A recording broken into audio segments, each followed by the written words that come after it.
My uncle locked us in a room as a child. I now know the disgusting truth. The first few times always hurt, he said. It's terrible, I know, but you have to endure. It will get easier. I had just turned 18 in August.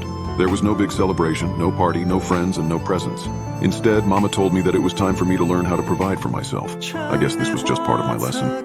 Please, Mama, don't make me do it. I can't. I clung to her, pleading as the tears streamed down my cheeks. It's wrong, I told her over and over again. My mom and uncle both ignored it all. There is no other way, dear, she said in his soft and caring voice. With that, he led me over to the room where the man was already waiting for me. He looked nice enough, but in the back of my head, I knew the horrible things that were about to happen. The moment he saw me, his glassy eyes turned hungry as he measured me up and down. He smiled a bit when he saw me, but it wasn't friendly. Instead, it was ripe with anticipation of what was to come. I knew this was going to hurt, but not in the way you might think. Mama told me it was about time. I started crying again and said there was no way I could do it, but yet again my plea fell on deaf ears. You don't have to worry about a thing, my dear. Everything is going to be fine. It will be over quickly. It only hurts the first few times. Oh, how right she was. I don't want to think back at all his screaming, his pain. Once it was all over, I was a shivering, shaking mess. I lay on the bloodied, soiled bed, curled up into a ball, crying. I was so ashamed of myself for what I had just done. I felt dirty and worthless. I didn't want to think about it. Didn't want to feel any of it and just wanted to forget. At the time, I never understood why I had to do this, but it all makes sense now I'm writing this. It must have been hours that I lay there, maybe even days. Finally, Mama came into the room and sat down on the bed next to me. She hugged me, whispered into my ear to calm me down. After a few more minutes, when the tears stopped, she helped me up and led me to the bathroom to clean myself up. She said nothing about the state the room was in. There was nothing to worry about, she said. This had been going on for years. I never knew when it was going to end or if it was going to end. I hated it, but Mama and Uncle always said I needed to do this to survive. Our whole family did. I never understood what they meant at the time. Mama waited for me to get out of the bath. I was still wearing my bathrobe when she motioned for me to sit down next to her. You know, I think you're old enough to stop doing this, she started explaining. It's time for you to learn our trade. You're in your prime, a young, pretty thing like you. You're even more beautiful than I was in my days. That was when the training began. Every time Mama put me in the room with them, I hated it. It still hurt when they fought back and I was still ashamed of myself. But today is when I finally changed my mind. I'd been waiting in horror for Mama to bring another man home to the room for me. But instead, she told me it was now my turn to go out into the streets. We picked out an outfit together. I guess this is what prom feels like to other young girls. At least if prom took place out on the streets and every girl dressed in beautiful costumes.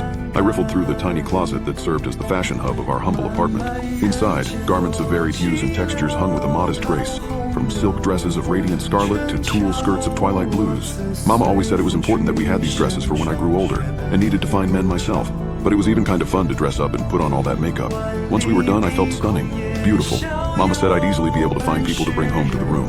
Out on the street, I realized how right she was. I noticed the glances people gave me. The eyes of the man lit up when they saw me. The look on their faces as their eyes wandered over my body. I could almost taste their blood boiling. Thankfully, I didn't have to wait long before a young man approached me. He was quite a bit older than me. I saw the first signs of a receding hairline and the tiny wrinkles on his face. He was shy and awkward, but friendly enough. Before he could even ask me, I walked up to him and whispered those sweet dreams Mama had taught me into his ears. I led him back along the street. On the outside, I was strong and confident, but inside I was as afraid and awkward as he seemed. It took no more than 5 minutes before we reached the alleyway that led to the small apartment Mama and I lived in. I could hear him inhale and see his smile when I opened the door. He looked almost ecstatic. The moment we entered, Mama looked up from the living room and smiled at the man and me. You are back so quickly, dear. I smiled at her and nodded. It's fine, don't worry about it, I said to our guest. For a few moments he looked over towards Mama, most likely wondering what was going on. Once his eyes had wandered back to my body, he already seemed to have forgotten about her. I took his hand and led him to my room. Mama had filled it with flower petals and candles. It was beautiful. The two of us stepped inside and he sat down on the bed looking at me. So how are you? He started, but I put a finger on his mouth. I am going to freshen up a bit. You wait right here, I said in my most sensual voice. He honestly seemed to be a nice and shy guy, I thought to myself. I knew they were all beasts though. They all changed. They all got wild and angry. All of them screamed, hit, and beat me when I started. Once I dried off, I stepped back into the room. You are absolutely perfect. He finally pressed out.